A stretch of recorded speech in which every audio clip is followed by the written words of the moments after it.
If you want the two sensors to work as door open alarm sensors, please change the sensor type to the door contact.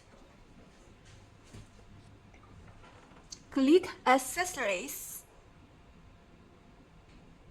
Change the doorbell to be door contacts. Choose normal. Save. Change the second sensor to be door contact. Zone type normal. Save. Let's do the test. Away on. Open the door. Push your notification and play alarm sound. Disarm.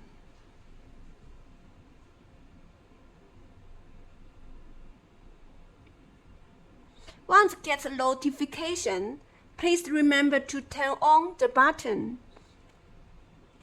If you want the sensor can still push you notification in disarm mode, please remember lights on this one. If you just want the sensor push your notification just in on mode, please turn on.